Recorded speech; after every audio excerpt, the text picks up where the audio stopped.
Wah, sekiranya Kristen di situ ada, para pendeta ada di situ dengan pastor, dia akan teriak nih. Tunggu. Kalian salah. Imam kepala salah.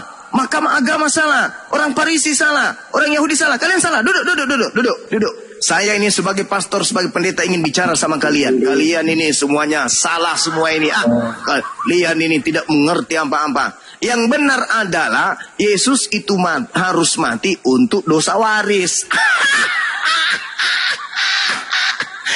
Kalau itu sampai terjadi, teman-teman, dilempari si pendeta ini pakai karung, pakai dedak satu karung. Alkitab Juma. Bagaimana mungkin kemudian kamu salah loh. Kamu salah, imam kepala salah, mahkamah agama salah, orang Farisi salah, orang Yahudi salah. Yang benar adalah Yesus harus mati untuk dosa waris. Sampai gigimu lorong 2 meter, tidak akan mungkin bisa itu lolos. Ini mahkamah agama yang ngomong, Cahayu. Ini orang-orang Farisi, imam kepala yang angkat bicara, bahkan bernubuat. Tahun ini juga Yesus harus mati untuk bangsa kita. Karena kalau dia tidak mati, maka bangsa kita dan tempat suci kita akan dirampas oleh bangsa Roma. Gimana itu Juma tertulis Juma? Jangan kau suka memframing Alkitab. Buka ayatnya Juma. Tampilkan ayatnya. Jadi, itu nggak ada. Kesalahanmu di situ, kamu sering memframing, bikin cerita sendiri Alkitab Juma. Jadi itu nggak ada cerita itu. Sama halnya dengan tadi kamu katakan yang menyalahkan Yesus itu adalah Romawi Kristen. Kamu bilang, kamu gimana sih berpikir Bang Juma? Jadi saudara, yang tadi itu nggak ada saudara. Jadi yang tadi itu nggak ada cerita itu. Juga pun Yesus belum ada. Di mana? Karena orang Roma kau kirain orang Roma sebelum Yesus itu Kristen Bang Juma. Gimana sih cara berpikirmu? Tadi kamu katakan dari awal, makanya saya naik mau bantai itu. Seolah kamu katakan yang Yesus itu orang Kristen karena orang Roma gitu loh. Di mana zaman dulu Kristen ada orang Roma? Kristen itu ada setelah Yesus kan Juma. Berarti Anda sudah nggak. Mereka itu bukan penyembah Yesus Bang Juma, penyembah berhala-berhala itu kayak kamu gitu loh. Orang Romawi yang menyalahkan Yesus. Jadi kamu memahami Alkitab aja nggak ngerti Bang Juma. Bertobat kamu, jangan begitu. Gitu. Iya, di mana tunjukkan sebelum Yesus ada orang Kristen, termasuk orang Roma itu. Tunjukkan di mana datanya, apa literasinya Bang Juma, tunjukkan. Jadi Anda sudah ngaku bahwa Kristen itu bukan kelompok dari murid Yesus. Udah ngaku? Kamu mengatakan bahwa penyalib Yesus itu orang Roma. Kamu katakan tadi itu orang Kristen menyalibkan Tuhannya. Kan itu narasimu, itu yang mau saya bantah. Di mana orang Kristen kita penyaliban Yesus itu? Iya. Roma, karena orang Roma sekarang Katolik, kamu kirain Roma yang sekarang itu gitu loh. Narasi cacat berpikir. Iya. Oke. Nah sekarang Kristen menerima salib ini hadiah dari Yahudi atau hadiah dari Romawi? Ada salib hadiah dari Roma apa dari Yahudi, dari mana? Lalu dari mana? Adalah Yesus, firman-Nya Bapa itu yang menjadi manusia. Dari mana salib itu kamu terima? Yesus itu dari sorga Bang Juma. Kalau salib itu hukuman bagi orang di zaman Yahudi gitu loh. Untuk siapa salib itu diberikan? Oke, Alkitab mencatat bahwa itu buat orang yang melakukan kesalahan besar, orang-orang yang terkutuk gitu loh, yang dianggap kelakuannya terkutuk gitu loh Bang. Iya. Jadi kamu sering. Sabar dulu. Anda telah jujur mengatakan bahwa salib itu untuk pelaku besar, untuk orang yang terkutuk. Ini harus Anda dapat apresiasi dari Bang Suma. Orang-orang Kristen contohi saudara kita ini. Dia sudah mengakui bahwa salib itu adalah hukuman bagi pelaku dosa besar dan hukuman bagi orang yang dikutuk oleh Tuhan. Saya ingin Anda menjawab dan memberikan bukti Kristus anak Maria ini dosa besar yang dilakukannya sehingga dia dikutuk oleh Tuhannya yaitu Elohim itu apa? Silakan. Enggak ada dia itu kan itu kurang Bang Juma. Loh, tadi Anda mengatakan saudara-saudara, tolong di-mute dulu, saudara-saudara. Kami masih mendengarkan, masih ada di kuping kami. Anda mengatakan salib itu adalah hukuman bagi orang pelaku besar dan yang dikutuk oleh Tuhan. Betul teman-teman? Oke, tunjukkan sama saya dikatakan. Betul teman-teman. Baik. Betul. Sama saya, Anda Bang mengatakan Juma. bahwa salib itu adalah hukuman bagi pelaku dosa besar dan yang dikutuk oleh Tidak, Elohim. Bang Juma. Sekarang Tunjukkan sama saya yang saya. kejar Anda. Saya Yesus kejar itu Anda. dikutuk Elohim. Loh, tadi apa Juma, Anda? tunjukkan sama saya di mana Elohim mengatakan dia mengikuti. Jawab. Oke. Apa pertanyaannya, boleh diulang sekali lagi? Kamu mengatakan tadi bahwa Yesus itu Elohim mengutuk Yesus, di mana itu Bang Juma? Oke, baik. Jadi gini, saudara. Saya mendengarkan dari lisan Anda sendiri. Ayat mana? Di mana Sabar. Anda enggak kebelet. Anda enggak kebelet haid kan? Sabar dulu ya. Anda mengatakan salib itu adalah hukuman bagi pelaku dosa besar dan bagi orang yang berdosa, dan sehingga dia dikutuk oleh Elohim. Itu jawaban Anda tadi. Di sana. Juma, kau jangan menambah-nambahin Alkitab, Bang Juma. Di mana dikatakan di sana, baik perjanjian lama apa baru, bahwa di salib itu dikutuk oleh Elohim? Loh, Jawab dulu. tadi Anda mengatakan salib itu adalah hukuman bagi pelaku dosa besar yang dikutuk oleh Elohim. Betul tidak? Tidak ada saya katakan dikutuk, tapi bagi orang yang Betul. Gimana ini teman-teman? Gimana ini sahabat-sahabat semua?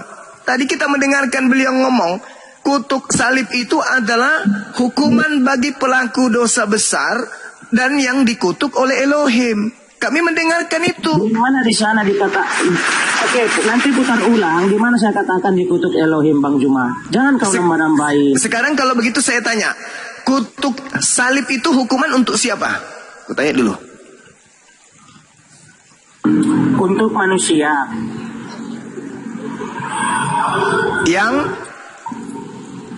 Yang berbuat salah. Dosa besar atau bukan? Iya, dosa besar kalau dia sampai disalib. Dikutuk sama Elohim atau tidak? Oh bukan, nggak ada di sana kan disalib. Bukan dikutuk seseorang, bukan. Makanya Dikutuk kamu sama Elohim. Dikutuk sama Elohim. Dikutuk sama Elohim atau tidak? Biar gak gila kamu, Bang Juma. Dikutuk sama Elohim atau tidak? Saya katakan tidak ada. Sekarang kau tunjukkan bahwa di situ saya mengatakan dan Alkitab mengatakan itu dikutuk Elohim. Tunjukkan ayatnya. Ulangan 21 nomor 22 sampai 23. Yang dikatakan.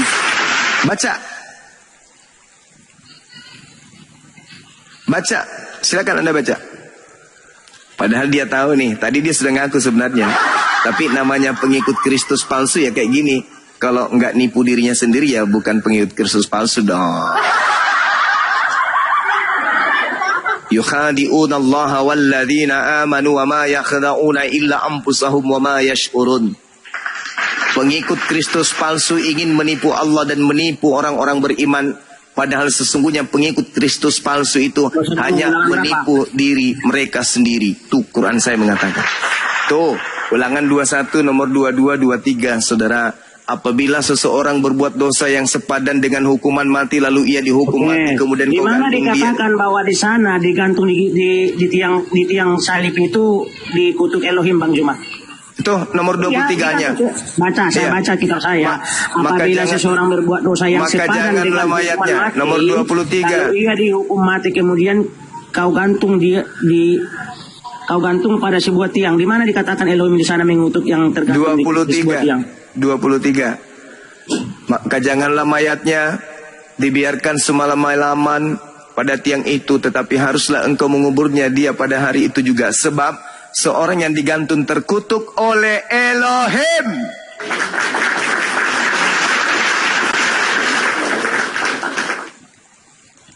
Sampai sini Anda masih mau nipu diri? Di mana? Anda mau dimatiin dulu kan di. Kok depannya belum itu loh. Jawab nggak ada loh sono dikatakan gitu. Ini kalau penyembah Kristus palsu pasti begini. Selalu nipu diri sendiri. Di situ sudah jelas-jelas tertulis dikutuk oleh Allah. Cuman saya menghargai ente karena ente menggunakan kitabnya Yahudi, maka saya katakan Elohim. Kalau Anda menggunakan kitab Yunani, saya mengatakan dewa. Orang yang dikutuk oleh Elohim, jangan kau biarkan mayatnya semalam-malaman di atas tiang sampai menyentuh tanah yang diwariskan Tuhanmu kepada nenek moyangmu. Jadi, kalau anak Maria ini suci dari dosa, berarti bukan dia yang disalib. Anak Maria ini tidak dikutuk, dia malah dikasihi. Berarti yang disalib itu bukan dia.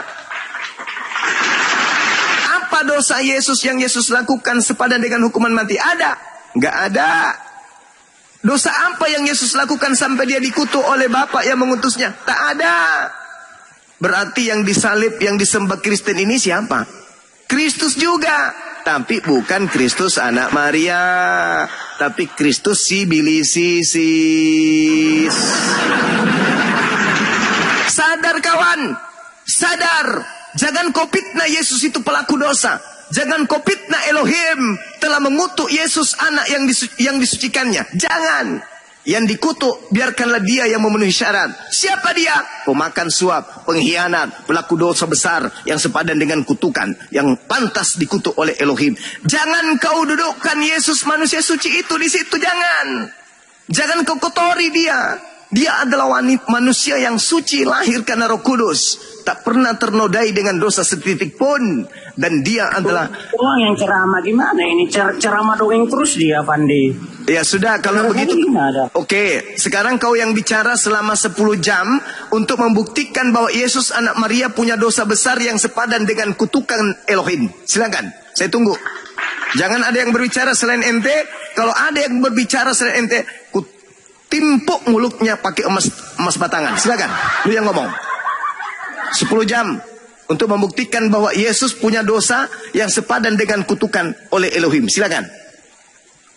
1, 2, 3. Kau bernarasi dari tadi bukan udah congor.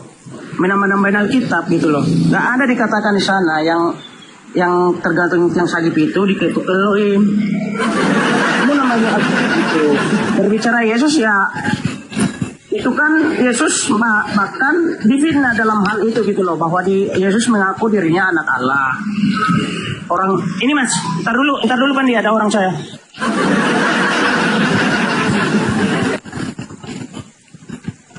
Masuk angin. Ntar dulu lah, gue masih ada kerjaan bro.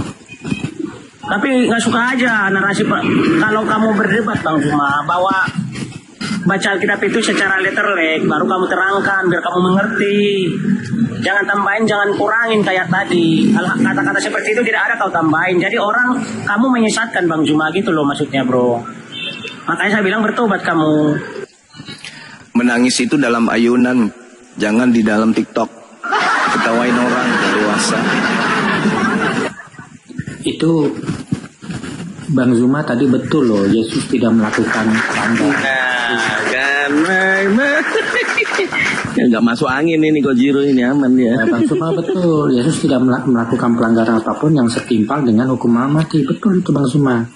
Nah, tapi Bang Zuma harus ingat, ada satu orang yang melakukan pelanggaran yang setimpal dengan hukuman mati, yaitu Barabas. Nah, Yesus ini kan menggantikan Barabas.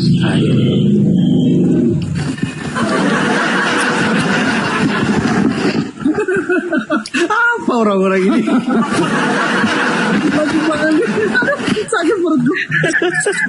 Berarti kalau yang disampaikan saudara Kanjilo ini betul, maka Keluaran 23 nomor 7 nomor 8 itu harus dirubah.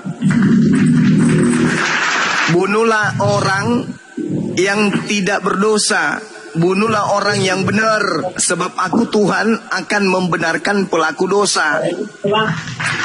Itu kalau benar Kajiro ini. Tapi dalilnya tidak begitu.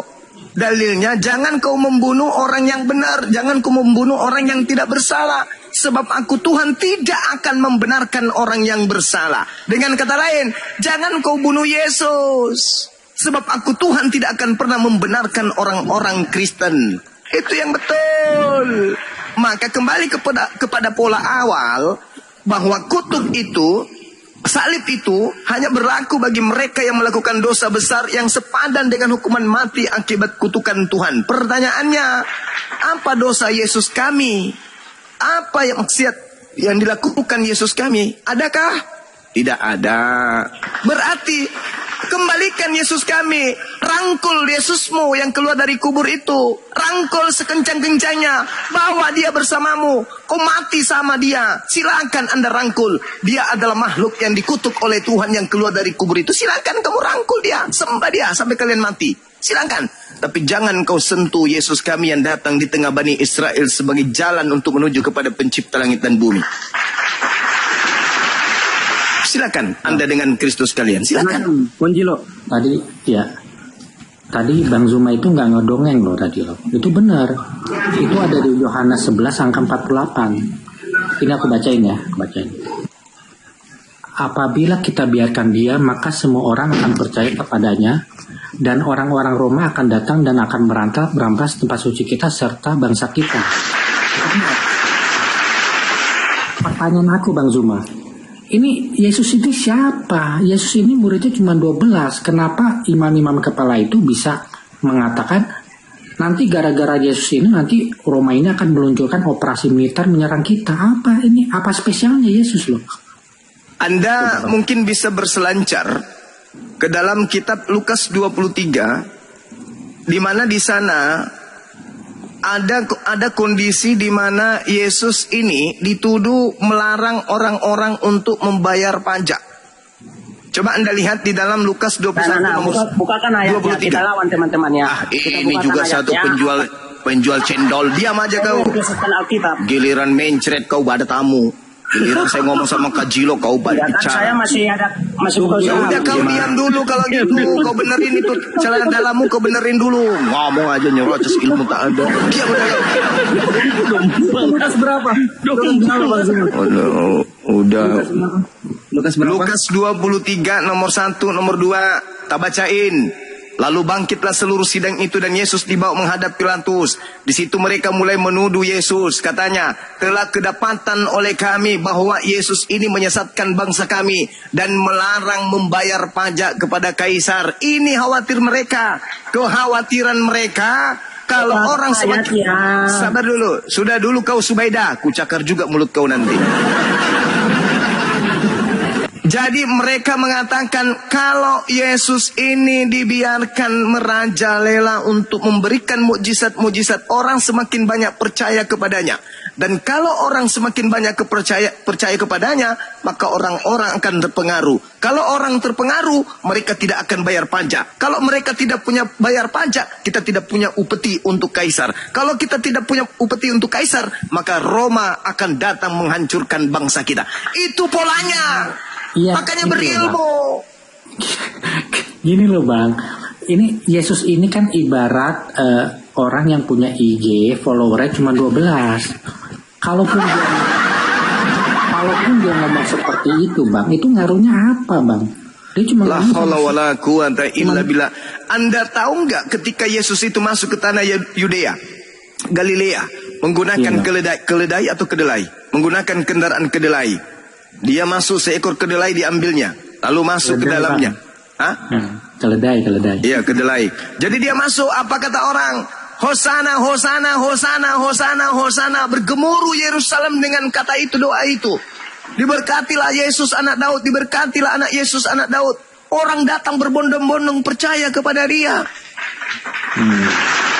Memang 12 murid sebagai pilar pengajaran. Tetapi murid-murid punya pengikut, semua pengaruhnya luar biasa. Makanya khawatir mereka. Ini bahaya ini. Kalau sampai dibiarkan kemudian dia mempengaruhi orang-orang banyak, maka dia akan sepele dengan kekaisaran. Dia tidak akan membayar pajak. Maka apa yang terjadi? Harus kita bunuh orang ini, lenyapkan orang ini. Itu yang mendasari sampai Yesus dibunuh. Bukan dosa waris, Cak Kangkung. Nah, Bang Zuma terpancing sama aku. Berarti Pontius Pilatus tepat ketika dia menuliskan di atas kayu salib Yesus raja orang Yahudi. Karena pada waktu dia masuk ke Yerusalem, orang-orang berbondong-bondong menyambut dia kan. Nah gitu. Kalau Anda melihat di dalam Lukas 33, Lukas 1 nomor 33 maksudnya. Apa yang diceritakan di sana? Yesus ini adalah raja selama-lamanya untuk Bani Yakub, Bani Yehuda. Tapi dia bukan Tuhan. Bolehkah saya tanggapi Kojiro, Bang? Silakan saudara, silakan. Saya makan siri dulu ya. Bang, aku ini Kristen loh, Bang. Dengan Barnabas itu Barabas, kalau iya. saya baca di apa namanya itu buku Yunani itu punya kakek saya dulu itu, bahwa itu adalah Zeus, dan Zeus itu dewa petir. Lalu ya betul itu, Bang. Lalu lalu apa namanya, dia itu memerintahkan Hermes sebagai Paulus. Hermes itu sebagai Paulus. Iya kan, Dan itu itu memang ada, Bang, di KPR, Bang, itu memang ada. iya, makanya iman saya itu bingung sama agama saya ini. Lihat si Hermes itu mirip si Yesus, cuman namanya Zeus. Demikian lah, Bang.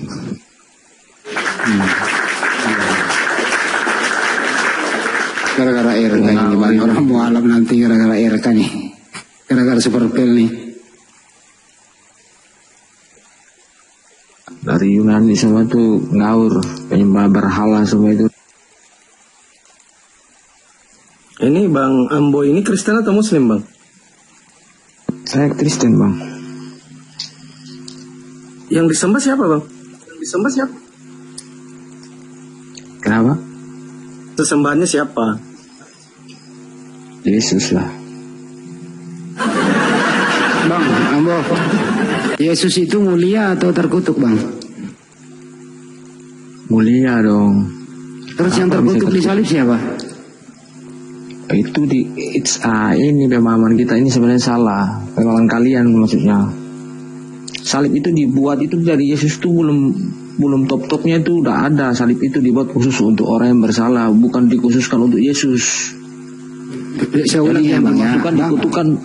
Bang, saya ulang nih, Bang. Tuhan. Izin, Bang. Saya ulang, Bang. Yesus itu mulia atau terkutuk? Mulia. Ya, boleh nggak orang mulia disalib? Ini kan konteksnya kalian tidak tahu kenapa sampai dia bisa disalibkan. Macet. Karena banyak orang yang menentang dia punya macet apaan? Saya Karena tanya. banyak di dalam. Dengerin sederhana, Apa? Bang. Boleh tidak orang mulia disalib? Ini saya kasih contoh ya. Boleh saya, orang ada pernah lihat kasus orang benar itu disalahkan. Saya ulang lagi. Boleh tidak Yesus yang mulia disalib terkutuk? Tidak ada terkutuk untuk Yesus. Tampilin dulu Pak Spandi Galatia 3:13. Suruh baca sendiri. Spandi. Di apa? Galatia 3 nomor 13. Ada laptopnya, Bang Andi. Coba Bang Ambon. Bang Ambon. Baca. Baca. Anda punya Bible kan Bang Ambon di situ? Coba dibaca Galatia 3:13. Aku ambil dulu bentar. Ya. Banyuma udah nyiri belum Banyuma? Banyuma udah nyiri, silakan. Masih. Ya, sambil nyiri aja udah sikat. Izin saya sedikit Bang Zuma ya, sedikit aja. Tadi yang dibaca Bang Krishna yang dari Katolik ini loh, ternyata ada kesamaan dengan kisah para pewarta 14 nomor 11. Boleh sedikit, Gurunda? Boleh. Yap. Iya. Ini yang dibaca, ada bukunya katanya Bang Krishna ya. Tuh dibaca Bang Krishna. Bang Krishna silakan Bang. Nih. Kisah para pewarta 11 nomor 14 nomor 11. Ketika orang banyak melihat apa yang telah diperbuat Paulus, mereka berseru dalam bahasa Likaunia. Susah kali. Dewa-dewa telah turun ke tengah-tengah. Dalam Bang Zuma yang bisa ini Kanda. Minta tolong ini aja Kanda.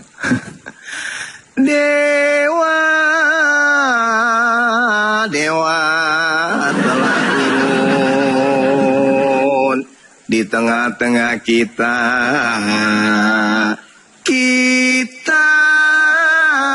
dalam rupa manusia. Nah, ini ada kaitannya dengan apa? Dengan Matius 24 nomor 24. Kristus palsu dan nabi-nabi palsu akan datang, akan banyak melakukan mukjizat sekiranya mungkin dia menyesatkan orang-orang pilihan.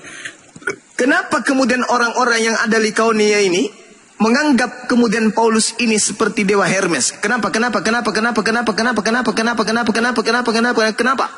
mukjizatnya banyak. Karena mukjizat yang dia lakukan itu banyak. Tergenapi apa yang Yesus nubuatkan. Waspadalah kepada Paulus yang banyak melakukan mukjizat.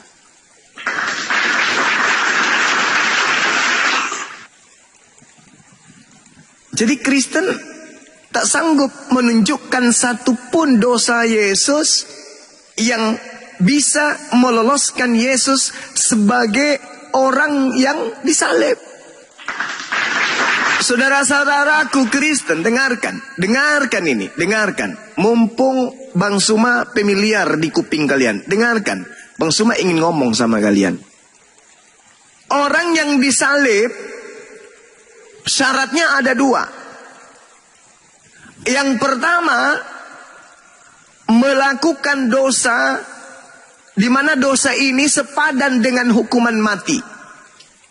Syarat yang kedua, pelaku dosa maksiat yang sepadan dengan hukuman mati ini memang sudah relevan, sudah cocok untuk dikutuk oleh Elohim.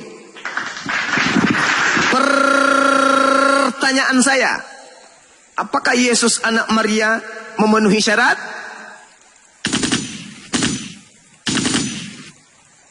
Silakan. Persekutuan Gereja se-Indonesia, silakan layangkan surat. Apakah Yesus Kristus anak Maria memenuhi syarat? Tidak, Silakan. Paman. Tidak memenuhi syarat. Kalau seluruh kekuatan yang ada pada masa itu berkumpul, menyatukan persepsi, menyatukan pendapat, menyatukan kekuatan untuk menangkap Yesus, pencipta langit dan bumi yang mengutusnya sebagai hamba spesial, apakah dibiarkannya untuk tertangkap? Tidak, Paman. Ada dalil? Ibrani 5:7. Lukas 2, Kisah Para Rasul 2, nomor 31-32. Nubuat Nabi Daud tentang tuannya. Apa nubuatnya? Tentang kenaikan Al-Masih. Dia tidak akan ditinggal di dunia orang mati, dikubur, dan jasadnya tidak mengalami kematian. Akan tetapi tangan kanan Allah akan menyelamatkannya dan mengangkatnya ke atas. Itu dalil. Linda Pandi, silakan dibaca. Dari nomor berapa, Kanda? Dari 29 boleh. Yap. Silakan. Saudara-saudaraku, aku boleh berkata-kata dengan terus terang kepadamu tentang Ini khotbah Petrus. Siap. Bapak bangsa kita, ia telah Daud. mati dan dikubur, dan kuburannya masih ada pada kita sampai hari ini. Yes. Ia adalah seorang nabi. Yes. Tahu bahwa Elohim telah berjanji kepadanya dengan mengangkat sumpah bahwa ia akan angkat sumpah, sabar. Elohim telah berjanji kepadanya dengan mengangkat apa?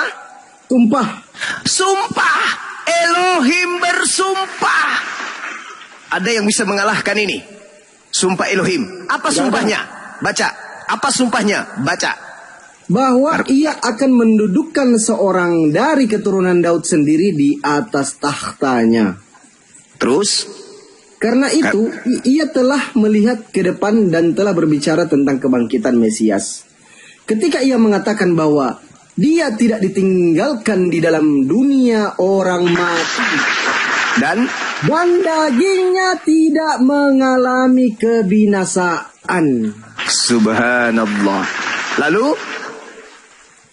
Baca terus. Inilah yang dibangkitkan Elohim dan terus hal itu kami semua adalah saksi. Saksi. Terus dan sesudah ia ditinggikan oleh tangan kanan Elohim, Masya dan menerima Allah, Roh Kudus yang dijanjikan itu, maka dicurahkannya apa yang kamu lihat dan dengar di sini. Masya Allah, subhanallah. Ini sumpah Tuhan. Ya, silakan. Itu kan setelah, ini menurut logika saya sih Bang. Iya. Setelah dia diangkat itu, lalu turun yang di jaringan saya ya. Bukan jaringan beliau. Ya, diingatkan lagi deh. Jaringan saya nih Bang. Ya, Coba diulangi Bang Krisna. Begini Bang, setelah diangkatnya Zeus, siapa itu si Yesus itu kan, lalu turunlah itu si Zeus itu, mungkin itu yang menurut logika saya, lalu memerintahlah dia Hermes atau Paulus itu yang menurut logika saya sih Bang. Bukan logika antum, bukan logika Anda, itu dalilnya. Baca nomor 36-nya, Dinda Pandi. Siap. 36-nya. Kisah para pewarta 2 nomor 36. Iya. Jadi seluruh kaum Israel harus tahu dengan pasti bahwa Elohim telah membuat Yesus yang kau salibkan itu menjadi Tuhan dan Kristus. Nah, tuh. Sekarang pertanyaan saya nih kepada semua yang ada di grup ini, yang ada di atas komal dan yang di bawah. Tadi saya bertanya, apakah Yesus memenuhi syarat untuk disalib? Tidak Bang. Tidak memenuhi. Berarti ada oknum lain kan? Saya rasa itu si Barnabas itu. Nah, itulah oknum lain ini yang dijadikan Kristus baru bagi orang-orang Kristen. Yang dikatakan di dalam Galatia 3 nomor 13, Kristus baru ini menebus Kristen dari kutuk hukum Taurat dengan jalan menjadi kutuk karena Kristen, sebab ada tertulis, terkutuklah dia yang digantung di atas tiang salib. Jadi yang terkutuk di atas tiang salib ini adalah Kristus baru, hadiah dari Tuhan untuk mereka yang menyalibnya. Makanya di data nomor 40-nya, Dinda Pandi bisa baca? Ya. Dinda Pandi nomor 40 bisa? Silakan. Dan dengan banyak perkataan lain, ia memberi suatu kesaksian yang sungguh-sungguh dan ia mengecam dan menasihati mereka. Apa katanya? Berilah dirimu diselamatkan dari angkatan jahat ini. Jadi yang menyalib itu angkatan jahat. Yang keluar dari kubur itu angkatan jahat. Maka Petrus kemudian menasihati dan mengecam mereka. Berilah dirimu untuk diselamatkan dari angkatan jahat ini. Maksudnya jangan kau percaya akan penyaliban itu. Bertaubatlah akan perbuatanmu itu. Sebenarnya yang kau lakukan ini adalah suatu kemaksiatan yang sangat luar biasa. Ini yang dimaksud. Makanya Paulus mengatakan dalam 1 Korintus 1 nomor berapa tuh? Nomor 23. Iya, penyaliban itu adalah satu kebodohan bagi orang-orang non-Yahudi. Ini Masya Allah, ada kaitannya nggak dengan Yesus nih marah kan di Matius 7:23 itu? Enyalah kau pembuat kejahatan. Inilah. Betul. Iya. Kenapa kemudian dia marah? Kenapa dia marah? Karena dia dianggap Kristus yang mereka sembah. Padahal Kristus yang mereka sembah itu adalah Kristus yang baru keluar dari kubur. Bukan dia. Bukan dia yang disembah. Makanya orang Kristen ketika nanti di padang mahsyar mencari Yesusnya, tinggal satu Yesus. Karena iblis tidak menunggu untuk disidang. Iblis itu tidak perlu kemudian dia dihakimi. Karena sebelum masuk neraka, dia sudah memang penghuni neraka. Sudah diputuskan dan dia ikhlas masuk ke neraka. Jadi dia tidak tunggu untuk menunggu ditimbang amal baiknya. Enggak, langsung di neraka. Jadi yang tersisa tinggal satu Yesus. Nah, orang Kristen tidak menemukan Kristusnya yang mereka sembah selama di dunia. Yang muncul hanya anak Maria. Datanglah mereka, Yesus, Tuhan. Bukankah kami di dunia tadinya bernubuat pakai namamu? Bukankah di dunia tadinya kami mengusir setan pakai namamu? Dan kami pun bermukjizat tadinya pakai namamu juga. Apa kata Yesus? Apa? Enyalah daripadaku. Aku tidak mengenal. Aku tidak mengenal kalian. Gila nggak tuh? Gila nggak? Bayangkan. Orang Kristen baru lahir, udah diajarin kemudian mengenal Yesus. Yesus, Tuhan kita. Yesus luar biasa. Dari kecil tuh dididik. Ke gereja, kebaktian, sekolah minggu. Wah, masakan iya nggak dikenal sama Yesus? Bayangkan tuh, mereka mati siang malam, usaha siang malam, buka usaha, bongkar usaha siang malam, menyembah Yesus. Masa iya nggak kenal Yesus? Masa Yesus nggak kenal dia? Makanya ketika dia datang, apa kata Yesus? Aku tidak mengenal kalian. Kalian semua adalah pembuat kejahatan. Enyahlah daripadaku. Kok bisa? Ada apa? Oh, rupa-rupanya yang Kristen sembah ini adalah Kristus yang lain. Andai saja Yesus itu bisa mengatakan, sebenarnya nama Yesus yang kau panggil, yang kau seru, yang kau mengusir setan karena namanya dan yang kau panggil Tuhan itu bukan aku, Dek. Yang di dalam neraka tuh, sana. Ke Tuhanmu sana, ikut sama Tuhanmu. Ikut sana sama Tuhanmu. Aku tidak mengenal kalian. Kenapa demikian? Karena Yesus sendiri mengatakan apa? Yohanes 10 nomor 27. Catat. 27 dari bab 10 kitab Yohanes. Catat. Yohanes 10 nomor 27. Apa kata Yesus? Aku mengenal pengikutku. Pengikutku mengenal aku. Kok bisa? Yes.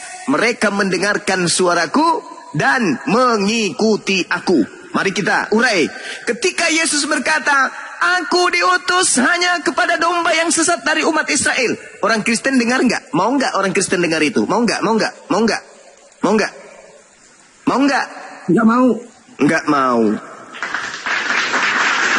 Yesus mengatakan, jika ada orang berkata kepadamu, bertemu dengan Mesias di padang gurun, bertemu dengan Mesias dalam bilik, jangan kamu percaya. Orang Kristen mau nggak mendengar suara itu? Nggak mau. Aku mengenal pengikutku, pengikutku mengenal aku.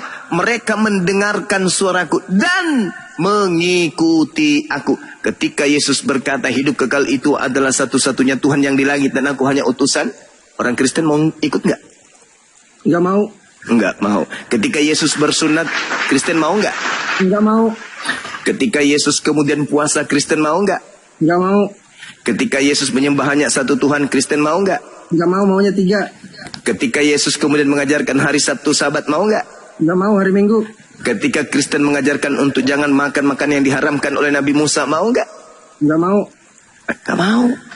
Ini yang mau mengaku sebagai murid. Ini yang mengaku sebagai pengikut. No, kata Yesus, enyahlah daripada ku tendang bokongmu, pergi sana. Itu dalil. Jadi kesimpulannya, Kristen diduga keras menyembah Kristus palsu. Demikian sementara, silakan. Oke, silakan teman-teman Kristen sebentar Bang. Iya, silakan Bang Ambon.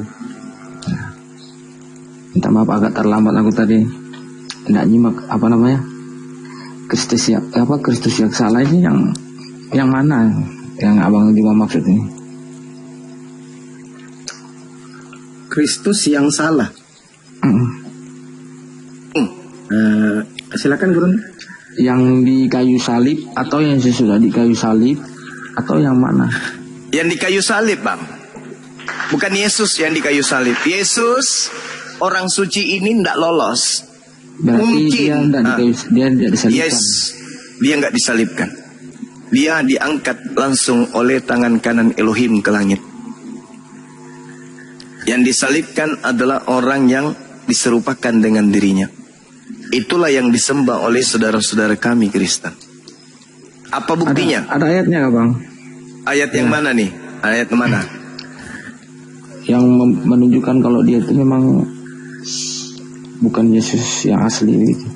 Anda coba baca Markus 16 nomor 12. Lalu Yesus menampakkan diri kepada kedua muridnya dalam rupa yang lain. Pertanyaan saya, yang nongol saat itu rupanya sudah lain. Apa yang Anda pahami di situ? sesudah ia Markus 12 menampakkan diri. 16. Sesudah itu Yesus menampakkan diri dalam rupa yang lain kepada 2 orang dari mereka ketika keduanya dalam perjalanan keluar ke kota. Pertanyaan saya, betul di sini dalam rupa lain? Betul di sini dalam rupa lain, Bang? Bang, Bentar bang. satu Mana saya mangkok, berapa? Bang. Markus 16 nomor 12. Nomor 12. Sesudah itu ia menetapkan dalam rupa kepada orang. Sudah rupa lain, Bang? Iya iya. Sudah rupa lain? Iya bang. Dari mana Markus tahu Iya, kalau iya. itu Yesus?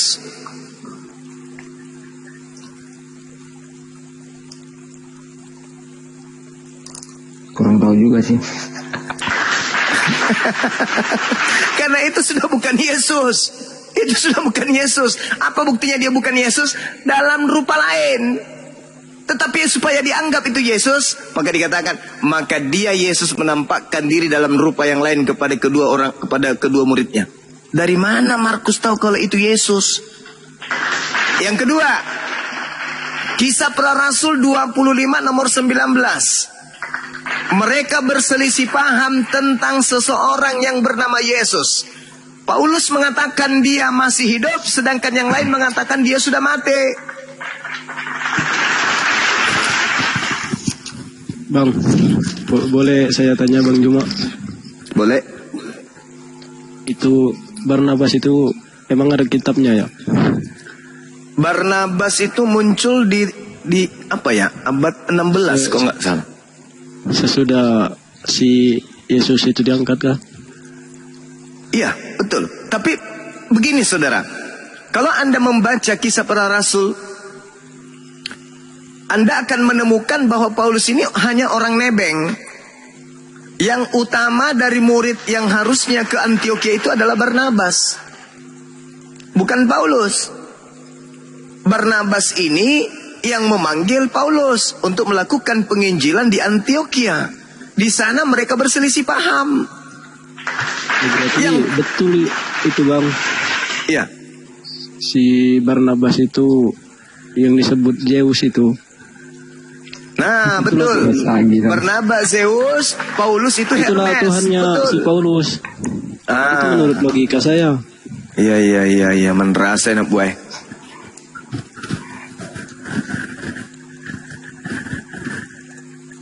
Nah, Barnabas mereka sebut Zeus dan Paulus mereka sebut Hermes karena ia berbicara. Ya, si Hermes ini mengangkat si Paulus menjadi nabi. si Hermes jadi Yesus.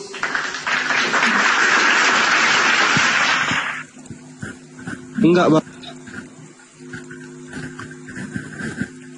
Jadi Hermesnya bukan jadi Kristus.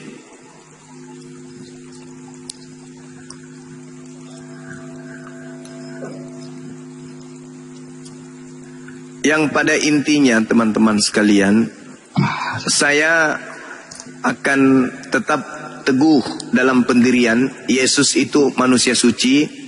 Yesus itu yang adalah anak Maria yang lahir tanpa ayah, manusia suci yang tidak mungkin disalib. Tidak mungkin, karena dia adalah orang suci. Sedangkan salib itu hanya diperuntukkan kepada orang yang dikutuk oleh Tuhan. Yesus apakah dikutuk? Gak mungkin dikutuk. Jadi ayo saudara-saudara Kristen bangun dari tidur panjang. Bangun. Gini loh, Kiamat sudah dekat. Saya kan Tapi gini bang, di dalam ajaran Kristen itu kan sebentar kawan ada Bono. apa? Satu-satu. Ah iya. Lanjut, Silakan. abang. Nah dulu, Amboi dulu.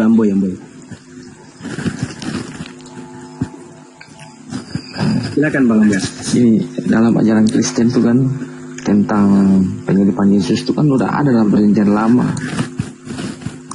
Ada nubuatannya, cuma aku lupa di ayatnya tuh yang berapa. Yesaya 53. Tentang nanti dia mati, dia disiksa karena menanggung nanti dosa manusia begitu. Yesaya Jadi kalau 53. dibilang ada Kristus yang kedua itu Yesaya betul.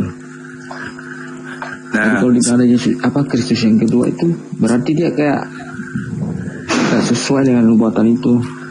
oke, mari kita buktikan apakah itu nubuatan untuk Yesus atau bukan. Anda lihat di pembukaan kitab Yesaya bab 1. Buka Yesaya bab 1, Bang.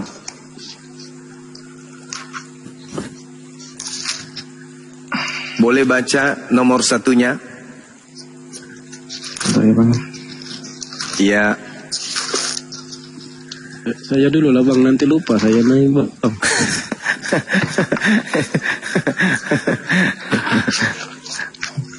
Sabar. 2 menit. Yang penglihatan ya. Ya. Penglihatan yang telah dilihat Yesaya bin Amos tentang Yehuda dan Yerusalem dalam zaman usia Yotam, Satu Yotam. Hizkia, raja-raja Yehuda. Nah, Mana ya, Bang? yaitu.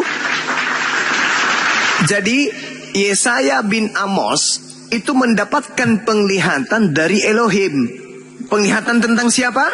Tentang Yehuda dan tentang Yerusalem. Dalam sejarah apa? Dalam kisah apa? Pada zaman apa? Menceritakan penglihatan itu yang mencakup tentang zaman Uzia, zaman Yotam, zaman Ahaz, zaman Hizkia, raja-raja Yehuda. Tidak ada zaman Yesus. Jadi kitab Yesaya itu, saudara, dari Yesaya 1 sampai Yesaya 66 itu semuanya bercerita tentang raja-raja Yehuda yang hidup pada zaman Hizkia, pada zaman Ahaz, pada zaman Yotam, pada zaman Uzia, yang berkait dengan Yehuda dan Yerusalem. Tidak ada hubungannya dengan Yesus. Tetapi gereja mencari jalan jembatan untuk meluruskan, melancarkan kemudian aksi-aksi tipu-tipu dosa ditebus dengan darah manusia, dengan mengais-ngais cerita Yesaya 53 itu, padahal tak ada hubungannya. Apa buktinya tak ada hubungannya? Tadi saya menjelaskan Yohanes 11 nomor 45 sampai nomor 57. Yang paham tentang kitab Yesaya adalah ahli Taurat. Yang paham tentang kitab Yesaya adalah imam kepala. Yang paham tentang Yesaya itu adalah mahkamah agama. Yang paham tentang kitab Yesaya itu adalah orang Farisi. Mereka 4 komponen terkuat pada zamannya berkumpul untuk membunuh Yesus. Apa alasan mereka membunuh Yesus? Mereka takut bangsanya dirampas oleh bangsa Romawi. Bukan karena Yesaya, bukan karena nubuat, enggak. Karena Yesus melakukan banyak mukjizat sehingga mereka khawatir semakin banyak orang percaya kepada Yesus, semakin kurang orang membayar upeti kepada kaisar, maka kaisar Romawi akan datang merampas tempat suci mereka. Maka hari itu juga imam kepala Kayapas bernubuat bahwa Yesus harus mati untuk bangsa Israel. Baca nomor 53-nya, mulai hari itu mereka sepakat membunuh Yesus. Baca Matius 27 nomor 18, apa kata Gubernur Pilatus? Imam kepala mahkamah agama, orang Farisi, ahli Taurat, orang Yahudi, seluruhnya menyerahkan Yesus untuk disalibkan. Karena apa? Karena dengki. Karena apa? Karena dengki. Sekarang kalau Anda baca Amsal 21 nomor 18, apa kata Tuhan di situ? Pengkhianat aku pakai sebagai tebusan orang benar, dan orang fasik aku pakai sebagai ganti orang jujur. Siapa pengkhianat? Yudas. Siapa orang fasik? Yudas. Mana buktinya bahwa Yudas itu fasik? Baca Amsal 17 nomor 23. Apa katanya? Orang yang makan suap adalah orang fasik. Baca Ulangan 27 nomor 25. Terkutuklah orang yang makan suap. Siapa yang makan suap? Yesus atau Yudas? Yudas. Yudas. Berarti yang memenuhi syarat untuk disalib siapa? Yudas, Paman. Yudas lah. Yudas. Di dalam Yohanes 6 nomor 70, Yesus berkata apa? Bukankah aku yang memilih engkau yang 12? Dan satu di antaramu adalah iblis. Siapa yang iblis? Yudas, Paman. Yudas. Baca Yohanes 12 nomor 30. Ada yang bisa baca? Ada, Paman. Silakan. Yudas menerima roti itu lalu segera Salah. Yohanes 13. 12. Siap. Yohanes 12 nomor 30. Jawab Yesus. Suara itu telah terdengar bukan oleh karena aku, melainkan oleh karena kamu. Nomor 31. Sekarang berlangsung penghakiman atas dunia ini. Sekarang juga penguasa dunia ini akan dilemparkan keluar. Siapa penguasa dunia? Iblis, Paman. Siapa yang iblis tadi? Yudas. Siapa yang masuk ke kubur? Yudas. Siapa yang dilemparkan keluar dari kubur? Yudas, Paman. Mau bukti lagi? Silakan Anda buka Yohanes 14 nomor 31. Nomor 30, sorry. Tidak banyak lagi aku berkata-kata dengan kamu, sebab penguasa dunia ini datang dan ia tidak berkuasa sedikit pun atas diri. Siapa penguasa dunia? Iblis, Paman. Apakah dia berkuasa terhadap Yesus? Tidak, Paman. Ketika iblis masuk ke dalam Yudas, apakah dia berkuasa kepada Yesus? Tidak, Paman. Berarti sia-sia Yudas mengkhianat Yesus, sebab yang disalibkan justru iblis, yaitu adalah dirinya.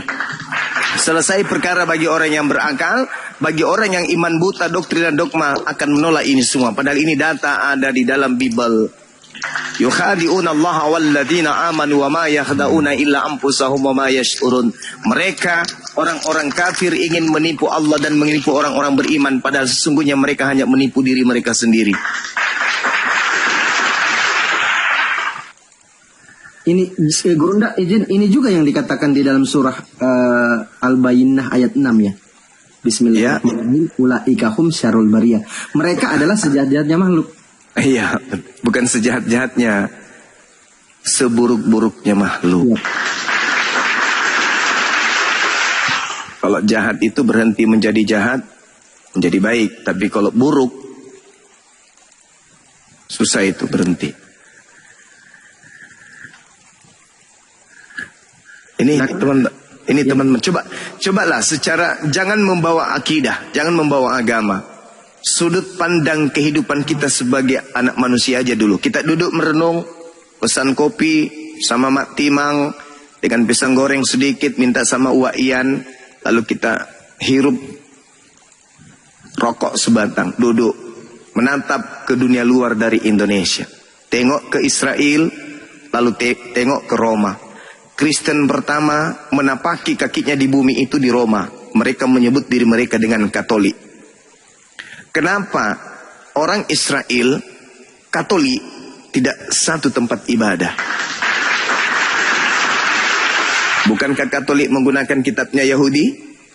Kenapa tidak satu tempat ibadah? Kenapa orang Katolik dan orang Israel tidak pernah bersatu di dalam konsep beragama? Ada apa? Kenapa bisa? Katolik kok berdiri sendiri? Kalau dia berasal dari Nabi Musa kok beda? Orang Yahudi ada nggak sejarahnya merayakan Natal? Orang Yahudi pernah nggak kemudian mereka berpesta dengan menggunakan darah babi? Orang Yahudi ada nggak sejarahnya mereka kemudian tidak bersunat? Orang Yahudi ketika ibadah pakai jas, ketika mereka meninggal pakai kafan. Kebalik. Apakah pernah berpikir di kepala kita ini, kok bisa orang Yahudi, orang Katolik tidak menyatu? Padahal Katolik begitu megahnya, Vatikan Romawi begitu kayanya, gaungnya sampai ke langit. Kenapa orang Yahudi tidak tergiur untuk menjadi pengikut. Toh agama kitabnya sama. Toh katanya berasal dari Elohim, anak-anak Elohim juga. Kenapa? Itulah yang harus harus Anda pikirkan. Kita pikirkanlah, bukan cuma Anda, saya pun juga memikirkan itu. Sehingga dari hasil pemikiran ini membuahkan keinginan untuk belajar Bible. Maka salah satu poin saya temukan kemudian di dalam Kisah Para Rasul 24 nomor 5. Apa suruhan orang-orang Yahudi di sana?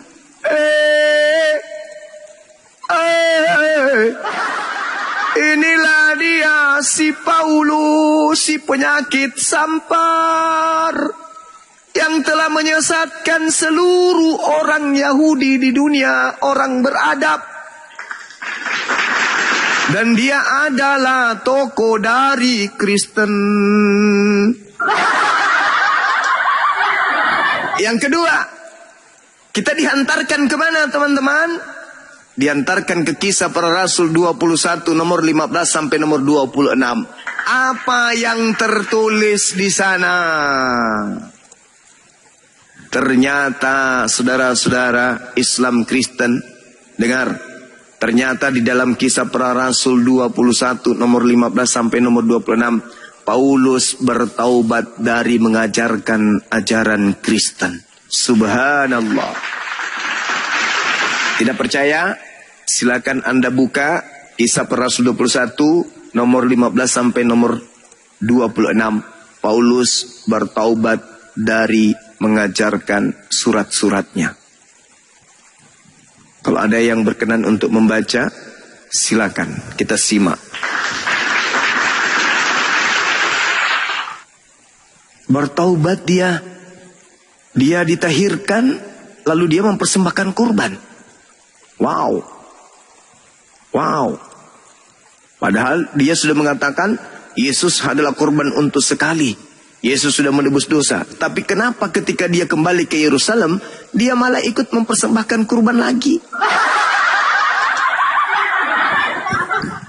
KPR berapa 20, tadi? 21 ya? 21 ayat 15, nomor 15 sampai nomor 26. Tolong dibaca.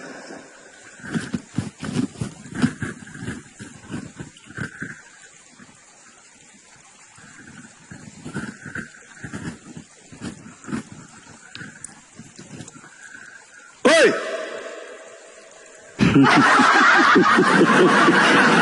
Madrasah ini. Kepada serius amat sih bacanya. Lagi dicari kan. Yang mana nih? KPR 21. Sesudah beberapa hari lamanya tinggal di Kaisarea, berkemaslah kami, lalu berangkat ke Yerusalem. Bersama-sama dengan kami turut juga beberapa murid dari Kaisarea. Mereka membawa kami ke rumah seorang yang bernama Manason. Ia dari Siprus, dan sudah lama kami menjadi murid. Kami akan menumpang di rumahnya. Ketika kami tiba di Yerusalem, semua saudara menyambut kami dengan suka hati. Pada keesokan harinya, pergilah Paulus bersama-sama dengan kami mengunjungi Yakobus. Semua panatua telah hadir di situ. Paulus memberi salam kepada mereka, lalu menceritakan dengan terperinci apa yang dilakukan Elohim di antara bangsa-bangsa lain oleh pelayanannya. Pendengar itu mereka memuliakan Elohim. Lalu mereka berkata kepada Paulus, "Saudara, lihatlah, beribu-ribu orang Yahudi telah menjadi percaya, dan mereka semua rajin memelihara hukum Taurat. Tetapi mereka mendengar tentang engkau, bahwa engkau mengajar